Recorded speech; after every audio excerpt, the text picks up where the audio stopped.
Hey everybody, it's Professor Malat here. I am shooting a brief overview video for our English 1001 course.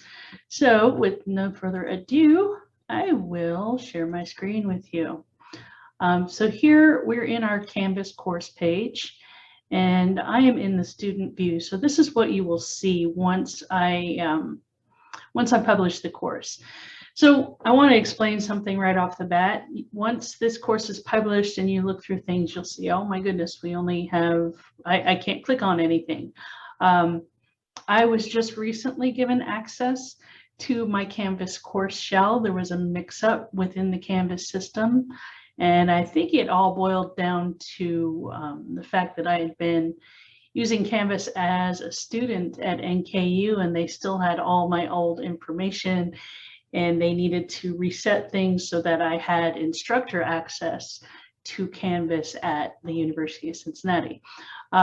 So that happened yesterday. That's Friday. Today is Saturday, and class starts in 2 days. So I've had this mad scramble over the past 24, 48 hours of trying to build the course for you and trying to get all the information that you need, at least for the first few days, posted so that you're not going in completely blind and have no idea of what's expected to you. So anyway, this is our Canvas homepage, and you'll see here I have this message posted for you, this photo that says, "You are your only limit." I want you to start thinking more broadly, that you're not limited. It's only what you do up here that's limiting you, right? You're not limited. You have infinite possibilities to expand your horizons. So over here on the left-hand side are the things that are available to you. So here is our homepage. On the homepage, we have recent announcements. So if you click up here, there's the Welcome to English Comp 1. And this is my less than 10 minutes video. So it did wind up being pretty brief. It is under 10 minutes. And this is just my introductory video. So if you haven't watched that yet, please go ahead and click on the video. It has closed captioning. So, you know, I spent some time typing in all those things that I said in my video. So just take a look at that video, get to know a little bit more about me as a human being and as your instructor.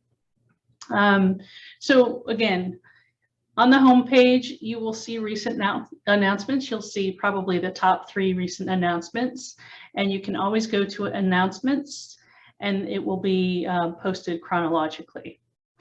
Of course, the most important thing that you're going to be concerned with is the English Comp 1 syllabus.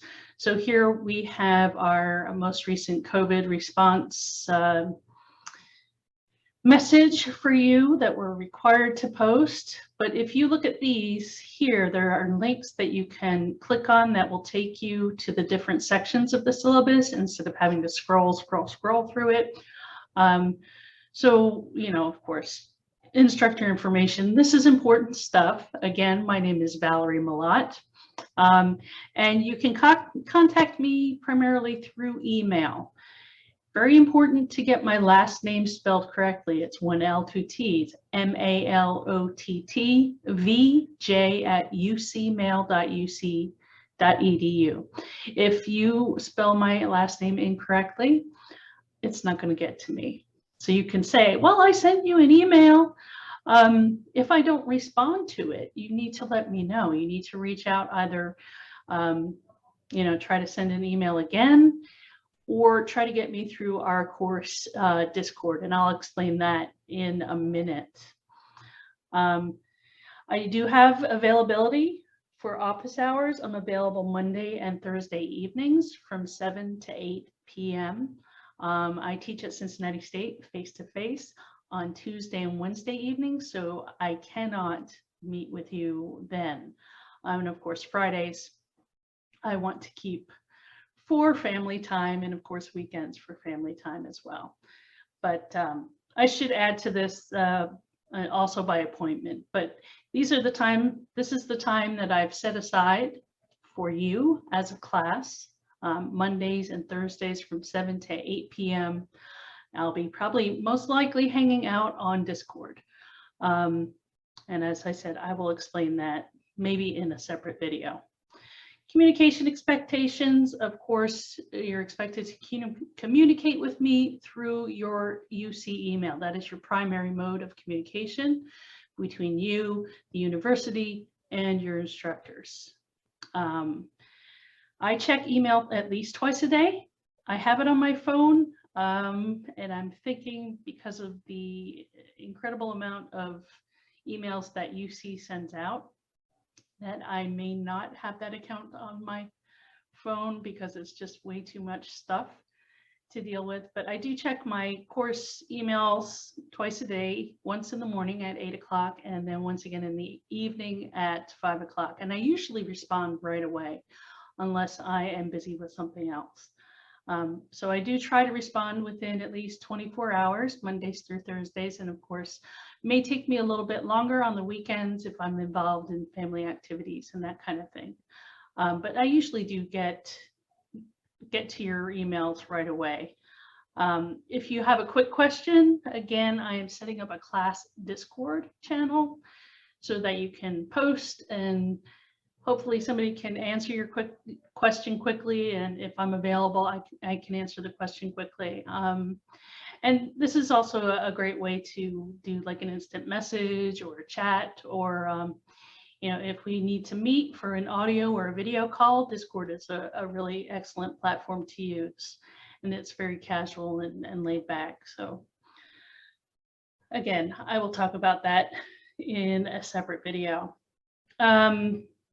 So course overview, you should know that you are taking the first required course of English composition, which is English Comp 1001. And of course, course learning outcomes. The format, we are an asynchronous online class. That means we are not going to meet face-to-face. We are not going to meet on camera, on Zoom. We don't meet unless you ask for a meeting with me. We don't meet as a class. So it's a little bit different. If you have been used to, for the past year and a half, if you've taken classes and you've sat through Zoom classes or, WebEx, I think that's what UC has been using, or any other digital audiovisual platform like that. We're not doing that. So it's a little bit of a different thing. Of course, materials and technology. We do have required textbooks, the Writer's Loop and the Pocket Style Manual. You can order them through Macmillan. That's the publisher's website. You can rent. Same thing with Amazon, has a slightly different ISBN number, or you can get them through the campus bookstore. And I set up this link in the syllabus, which takes us directly to my page here. See, got my name there. And we have a Pocket Style Manual and the book called The Writer's Loop, this is the 2020 APA update, which may or may not be important to you. And these are both digital copies. However, if you want to buy a cheaper used previous edition, you can get the hard copy. I know this is going to look backwards on your screen, but this is the hard copy. It's a pretty thin volume, and this was the first edition was published in 2019, so it's a very recent textbook. And again, the Pocket Style Manual, at least make sure that it is the 8th edition. Any earlier than that, then the MLA information is going to be irrelevant. So let's go back to the syllabus page. Hopefully you can see that. Okay, so we're back on the syllabus page here. Of course, required technology, technical skills, and then assessments and activities. So for English Comp, in order for you to progress to the next course in the sequence, you have to get at least a C-. So we grade, we have A, B, C, including plus or minus, or NP, which is not pass, fail, withdrawal, UW, I don't remember what that stands for, unofficial withdrawal maybe. Excuse me, and I is incomplete. So as I said, you need at least a C- to progress to intermediate composition, which is English 2089. And in many cases, you may need actually a C or better in order for your credits to transfer into another institution. So keep that in mind. Incompletes are given in special circumstances, so you can read more about that. The course schedule, as I explained at the beginning of this video, I'm still working on building the course. Hopefully I will have things up I will have the complete course built within the next couple of weeks. It does take some time, but you can scroll to the bottom of the page, and I'll actually do that right now. If you scroll down here, there's a course summary, and this lists everything that's expected of you, at least assignment-wise.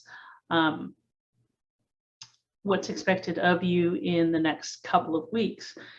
You'll notice here that I have things kind of set up on a schedule where you have some kind of assignment due Wednesday, Friday, and Sunday. So our weeks run from Mondays, midnight. So midnight, it would be like Sunday night, early Monday morning. So the next week's information is available very early Monday morning. And we run through that whole week until 11:59 the following Sunday, okay? And you have until the end of the day on these assignments, as you see, end of the day Wednesday by 11:59 p.m., Fridays 11:59 p.m., and then Sundays 11:59 p.m. So I give you the whole week's worth of information. So the week will be posted on a Monday. So when you wake up Monday morning, you will see that information, and you'll see what everything needs to be done, when it needs to be submitted, and that kind of thing. I give you the full week to do your reading and your annotations, and I'll explain that a little bit more as I take you into one of the course modules. Here's the grading scale, late work policy. So if you see here, this is the grading criteria. So you're going to write 4 major essays. The first one is a rhetorical analysis essay, and you'll see the percentages here, how much they're worth. In the second unit, it's actually, you're doing a research essay, which is a researched argumentative essay. And there are a couple of mini assignments that are included in that essay assignment. So you have a paper proposal that's due, as well as an annotated bibliography, and then you have the final essay. In the third unit, we are taking that essay, that argumentative essay that you wrote, and we're going to do a little bit of a spin. It's called recasting. We're going to recast that research that you've done and try to put it out there for a public audience. So you may turn it into a video, you may make it into a PowerPoint presentation, you could make it into a blog series, what have you. So we'll be talking about multimodality and how we can take academic text and put it out in the world for more public consumption.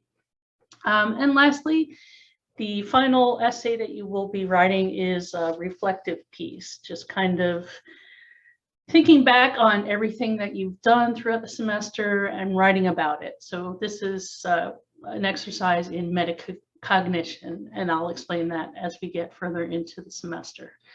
And then the final 25% of your grade is comprised of your journals. You will be doing most likely weekly journal writings, which are just short, low stakes assignments to get you to write on a regular basis. The reading annotations that you do, any quizzes I might give. We do some peer review or peer response workshops, and that's kind of combined with a participation grade. So that's all pretty much straightforward. Okay, and then lastly, we have the UC dates and deadlines. Keep in mind the last day to drop is September 6th. We start on August 23rd. And the last day to withdraw from classes is November the 12th. There are some reading days coming up in October. We have Monday and Tuesday of October 11th and 12th. That doesn't really affect us very much. And same with the holidays. As far as any kind of assignments that are due, the Labor Day holiday does not affect the fact that I'm going to still release information for that week on that Monday. Thanksgiving weekend, fall break is Thursday, November 25th through the November 28th, Sunday, November 28th. I will take this into consideration as far as whether I'm going to have any kind of work due over that weekend. I may have work due before you go on break. So I'll take this into consideration. I haven't thought that far ahead yet. You know, I have it on paper. It's all planned out here on paper. I just need to rethink some things and put it in digital format so it's accessible to all of you. Okay, so that is the syllabus, and I expect that you'll read through that a little bit more in depth. Next, we have the modules, and you'll see here that everything is grayed out, and that is just because right now I have that locked. As soon as I publish the course, these things will look a little different to you. I'm going to publish a weekly overview for each week, just giving a little video overview of what's expected for the week, as well as any other micro lectures that I may think, you know, information that's important. I do want to point out here, up at the top, there's a getting started for fall 2021, and the university has put this together for us. You have some Canvas tutorials, so if you're having some difficulty, you don't remember how to access something on Canvas or how to use Canvas, you can always click on this link and it will take you to a page that has a variety of resources for you. Of course, if you're having any kind of technical issues with your account, you can click on the tech help and get connected with somebody who can help you. Here we have a bunch of policies from UC Clermont, as well as Clermont library support, tutoring information, student accessibility, and student support services. Much of this information here, with the exception of the Canvas tutorials, this information used to be something that we included on the syllabus. It's information that's useful for students, but when we include it on the syllabus, it just makes this syllabus a massive document to wade through. So instead, we have this module that's handy, and it's information that's right at your fingertips. So make sure that you take a look at this information because it is helpful stuff. So as you see, and I'll show you here, you can at least see what's expected for the next 3 weeks. I have each module set up fairly similarly. We start with goals, objectives, and readings. Then we have a weekly overview. You will usually find some kind of textual or video information there. We will also probably have some kind of weekly discussion topic. It may be related to a video that I assigned to you, or it may be related to work that we're doing in the class as far as like a peer review or something like that. There will also be most likely a journal assignment, a weekly journal assignment, unless I have another writing assignment, you know, a more in-depth writing assignment for that week. Then I probably won't have you do a journal assignment. But there'll definitely be a weekly writing assignment of some sort.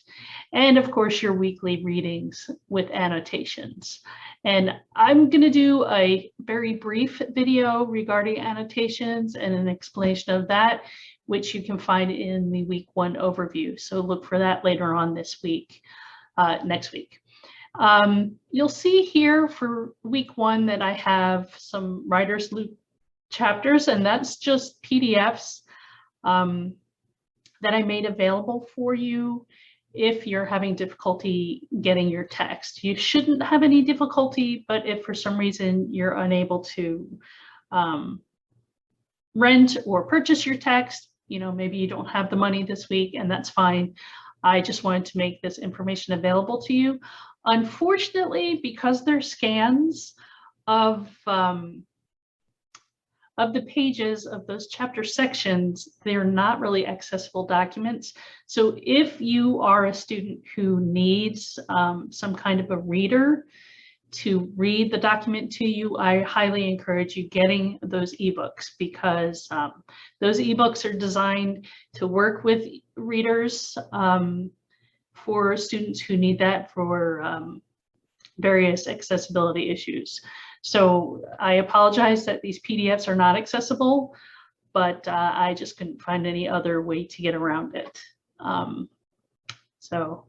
But yeah, as you see, each week it's set up fairly similarly.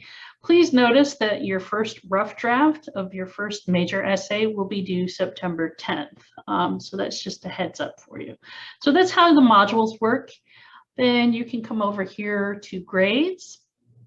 You'll see each assignment that is graded is listed, and the due dates, the amount of points that each one is worth, and then your score will show up here when you when I grade things, not when you submit it, but when I grade things. The assignments tab, again, you can always come over to assignments tab to look at the various assignments that you have. Discussions will take you to discussion boards. This will look different. Once again, as I publish the course, this should come up differently so that you will actually see what discussions are expected for each week. The people tab will show you who is actually in the class with you. We are at full capacity right now. Saturday before the class is capped at 20 students, and I believe might have a couple of students who are on a waiting list. You'll see here that right now Dr. Burns is listed as a teacher for this course. She was trying to help me get this whole Canvas thing set up, but she'll be leaving the course on Monday. I am the instructor of record, and you'll see me down here. You click on those tabs, it takes you to a page where you can get more information. I should have my contact information. I'll probably go in and update this stuff, but that's the people tabs. You go to pages and view all pages. That will show a listing of pages that are available in the course. Anything that I have written up or anything that the university has provided for us, you can just go look through a list of pages. Sometimes, especially as we get deeper into the semester, there may be a handout that I posted in, week 2 or week 3, and you don't remember what one it was. You can often look through the pages. I may open up files too, and you may be able to locate that information there. I've left these links up for the class. If you have a Google account, you should be able to log in to your Google Drive. Obviously, this won't show up in the student view. And likewise for Office 365, you should be able to log in with your UC credentials, and that will give you access to software like Microsoft Word, Excel, so on and so forth. There's all sorts of software that you can use through this Office 365, and it's free. So you don't have to have it installed on your computers. You should be able to access it through the cloud. So I think that's pretty much a decent explanation of these various tabs that we have on our course page. Over here, you will see the to-do list. This is for everything that I've put up for the next 3 weeks. I think. No, it doesn't have the rough draft. But this is most of the stuff that you have for the next 2 weeks. And you'll see here, there's a little bullhorn. That means it's an announcement. This icon here is for discussion board, and this little paper and pencil icon means it's some kind of an assignment. The discussion boards are also assignments, but it's a different type of assignment, a different way that you post and submit the information. Whereas these journal assignments and reading annotations, you are required to submit a document. So I think that is a pretty broad overview of our course page, how it's set up and how you can navigate through it. And let me leave student view. Actually, I'll stop sharing the page. If you have any questions in the meantime, please remember to contact me through email, Malott, MALOTTVJ @ucmail.uc.edu. That's my email. Look for videos on the first week's module. I'm going to post an overview on that. And I will also post a little bit of a tutorial on how to get involved with Discord. Yeah, so look for those things in the future. I will send out an announcement, and I look forward to getting started with the semester. Take care, everybody. Have a good weekend.